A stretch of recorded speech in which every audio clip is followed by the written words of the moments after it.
Canada has a bad CEO, and we are seeing some make or break projects coming up that really could be massive for the future of Canada's economy. The things that are happening right now, our numbers are not looking good. And if we don't start to rebuild from the ground up on what we base our economy around, for example, too much money is going to real estate, and that's coming from a real estate agent. We need to focus on what we have, like our natural resources and everything else that Canada offers. And in today's video, we're going to be talking about a major project. Could it be a missed opportunity for how long it took? We've got some other projects coming down the pipeline that could be big for Canada. Some really big stuff that we will discuss. Let's get into it. Canada is the world's fourth largest oil producer, but 98% of its crude is shipped to the U.S. But for the first time ever, this 733-mile pipeline expansion is finally bringing Canadian oil to new buyers across the ocean. It basically changes the game for the entire industry here. But critics argue But the players are the same. that investments into a stalling oil industry hamstring the Canadian economy. Canada's boom could also be a bust for the American refiners who have grown used to that cheap, plentiful oil. Here's what's at stake for the astronomically over-budget Trans Mountain pipeline expansion and what it could mean for Canada's global ambitions and the world's energy markets. The oil and gas industry represents about 5% of Canada's GDP. The energy sector is one of the only industries in Canada that is growing. 95% of the One of the only industries in Canada that is growing, which is good to hear. And then they did mention a couple things there. I've always found it strange, again, just from an economic productivity standpoint, that we send almost all of our oil down to just be refined down in the States. Like, from a logistical standpoint, it seems like it would make more sense for us to build more refineries, especially this whole thing is talking about like pipelines, transportation, and, logistics. Wouldn't it make more sense for us to have our own refineries? And I know the reason we don't do it is because we can't step on the toes of America, because that'd be a big blow to them. But I'm just saying. country's oil is produced here in Western Canada. It's home to Alberta's oil sands, where producers pump out millions of barrels of thick, tar-like oil every day. But most of that oil ends up just across the border, mainly in the Midwest, instead of other global markets. For a long time, Canada was happy to send its oil to the U.S. It's a huge market that has insatiable demand for energy. That created a relationship where each country relied on the other. Nearly all of Canada's oil is exported to its neighbor, and that oil makes up 60% of U.S. imports. Pipeline advocates say that the heavy reliance on a single market helped push down Canadian crude prices for years. Right now, most of the world's increasing demand is going to come from Asia. Canada has been trying to get its oil to those markets for a long time. The problem? Alberta is here in the middle of the country and hundreds of miles away from either coast. The original Trans Mountain pipeline, first built in 1953, was the only pipeline bringing oil from Alberta to the west coast. So, yeah, that's one of the problems for sure. I mean, the other thing is, look at this. So here are the countries by rank for the top producing oil nations. And obviously, Canada is number 4, like they said in the video. But the countries that are ahead of us are Russia and Saudi Arabia. And, they're double or 2.5 times producing what we are. And I've got nothing against Russia. So if Russia wants to send me hundreds of thousands of dollars like they did the other influencers, I'll take it. But the fact is, when 2014 came around and they started to, get more active in the Donbass and all of that stuff, this is a missed opportunity that Canada didn't take advantage of. We, from like a wheat and food, on top of our energy, our minerals, everything that we could be producing is wasted on the sidelines that we should have been doing for the last 10 years, because none of these projects take 12 months to do. They take a long time. So when the writing was on the wall that it's going to be a bit more contentious between us and some of these other countries. Right now, Europe is buying a lot of their energy from India, and India is getting that supplied from Russia. So it's just like skipping around everything when this could be money directly coming to Canadians and Canada. So when you see these numbers, look, imagine we doubled the energy, the oil output that we're putting out. What could that be worth to us as a country? Taxes, maybe we could set up a sovereign wealth fund. Who knows? So in 2013, energy company Kinder Morgan filed an application to expand its capacity. At the time, it was estimated to cost almost $4 billion. But the project stalled for years, facing intense opposition from environmental and indigenous groups, as well as mounting costs. In 2018, the Canadian government stepped in to finish it, buying the pipeline from Kinder Morgan. The project was ambitious, aiming to open up exports to new markets in Japan, China, and India by transporting more oil to a newly expanded Westridge Marine Terminal near Vancouver.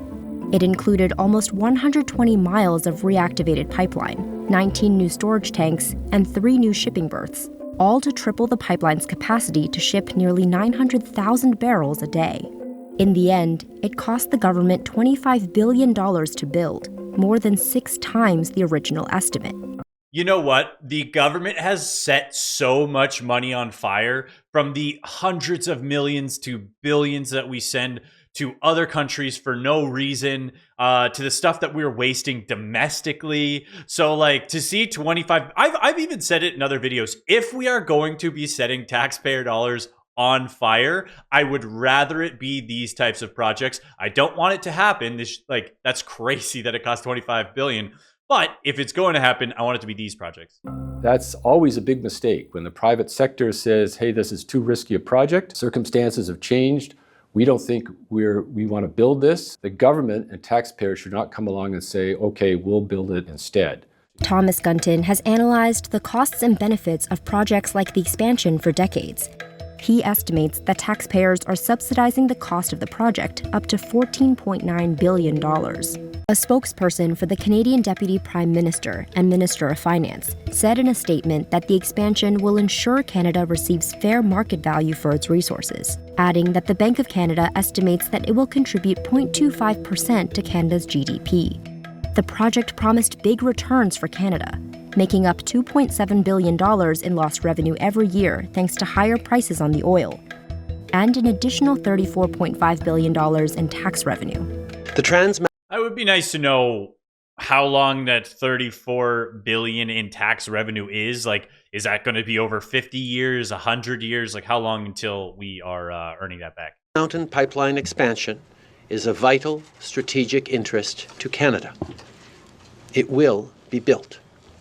After 12 years of development and construction, the expansion opened at 70% capacity in May, but gains may not be as high as expected. The idea that you were going to get higher prices, in part, was driven by the fact that this was going to be a low-cost pipeline with relatively lower-cost tolls than other pipelines, and therefore, even if the price was the same, you'd get a higher price because the transportation costs were lower. Well, that's turned out not to be the case because they significantly underestimated the costs. The expansion. I don't know if they so much underestimated the costs, or like, once the government gets involved, obviously the bureaucracy is going to increase, but then also it's like, we do need to we need to hold private companies accountable who go, oh yeah, we're going to bid on these government contracts, and then they clearly just like mark everything up 30%, 40%. Oh yeah, here, we're going to add this on while we're doing this, because the fact is, like, as soon as these like private companies do these like, you know, RFPs, RFQs, whatever you want to call them, they're like, oh, government job?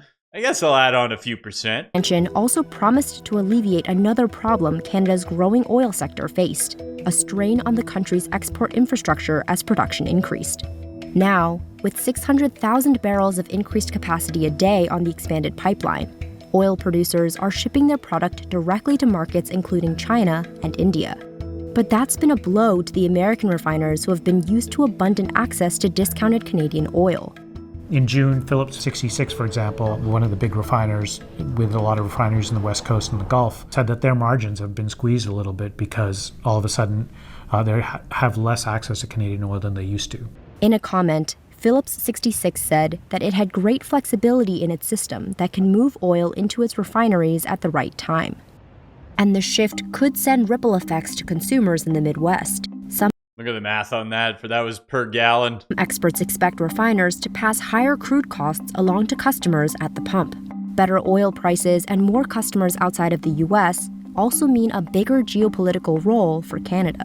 Canada's access to the global market also gives the country a little bit more clout globally than it ever had before. Now, all of a sudden, Canada does have some position and some ability to kind of sway markets when they can. right now, Canada's basically, I mean, Trudeau did not help being the biggest dweeb. I mean, there's some other dweeb global leaders, but he is quite the dweeb. And so we're not an economic powerhouse. We don't really produce that much. Like, there's nothing that if we stop, it's going to like overly like cripple these other countries. So, but that's why I said it was such a missed opportunity for us to not become this major resource, whether it's, I mean, even our food and our dairy and all these other things. Like we're importing dairy. Don't get me started on the dairy cartel though as well. But the fact is we've left so much opportunity on the table, especially, you know, like I said, 2014 and then again in 2022. Like there's all these opportunities that if we had strong leadership in place, because guess what, guys? Immigration's going to stop at some point. Hopefully soon, and hopefully the numbers start to majorly decrease. But that's one of the few things that's been having between government spending with the public sector jobs and the immigrants like limping our economy along. And then obviously real estate and all these other things. But the real estate's only been good because it's been number go up. And if this continues to go down, where we lose immigrants, which is, we all want that for the social cohesion. The fact is, if we don't have the economic fundamentals and the things in place, that's why in other videos now and things I want to talk about is like how we can encourage Canadian businesses to grow and flourish and what we can produce here, like economically productive roles, companies, things like that. Because when the immigration tap shuts off, we are going to see a major plummet in a lot of things. Again, I think it's short-term pain for long-term gain, but it will happen. But the expansion isn't guaranteed to wean Canada off the U.S. entirely, thanks to its geographic isolation. The U.S. will always be its number one customer. The easiest way out of this quandary would be for Canada to build more pipelines to its coasts. But the prospect of another pipeline being built in Canada is unlikely. That's partly because of heavy opposition from environmental and First Nation groups. Trudeau, whose approval rating has slipped, came under fire for his support of the pipeline expansion at the same time as he pushed to fight climate change. Canada wants to be a climate leader and has implemented a number of policies and made international commitments to reduce by 40 to 45% its greenhouse gas emissions by 2030 and reach net zero by 2050. Now, the biggest contributor to emissions is, of course, the oil and gas sector in this country. I love it because he just talks out both sides of his mouth. Like, we just saw the clip of him being like, this pipeline's gonna get built, baby. You know, we're gonna do it. And then now he's like, oh, you know what? This oil and gas company, I'm not sure about this sector. Greenhouse gas emissions from all of the increased oil production and transportation will make it impossible for Canada to meet its climate objectives. It's also a major risk for Canada's geopolitical standing, at least under Justin Trudeau, because so much of the country's foreign policy has been geared towards reducing the threat of climate change. But as growth of demand for oil slows around the world amidst a clean energy transition, critics warn of the long-term prospects of the pipeline expansion. So the world is moving away from oil. How fast it's going to move away is up for discussion, but it's definitely moving away from oil. And these pipelines are going to be in trouble because there's not going to be enough oil demand to fill up the pipelines to generate the revenue required to pay for them. For now, though, Canada is hoping that there will always be some demand for the 170 billion barrels of crude in Alberta's oil sands, particularly in developing areas of the world. Yeah, and I mean, do I think we are going to see more countries try and transition away from oil, and combustibles? Yeah, but I just think that it's unrealistic to assume that we are going to be in a world where we're not using oil and gas. Maybe I'm just a boomer. Maybe I'm not forward thinking, but I just, I don't see it. And projections show that despite growth decreasing, oil demand itself will rise by the end of the decade. Yeah. Take the example of coal. People have been expecting coal to be phased out as people reduce the use of coal for producing power and whatnot. The world is using more coal right now than it ever has in history. Exactly. That's what and that's hilarious. That's coal. Coal is a thousands of years old technology, essentially. So the fact that we're still using coal and it's increasing, it's just like these projections for oil and gas, we were supposed to run out. People were going to be off it. I think it's going to continue, like they said, especially in developing nations, especially all around the world. I think it will be around for a while. I'm no expert though, but if you made it this far in the video, thank you so much for freaking watching. Don't forget to like and subscribe. You absolutely rock, and have a great rest of your day.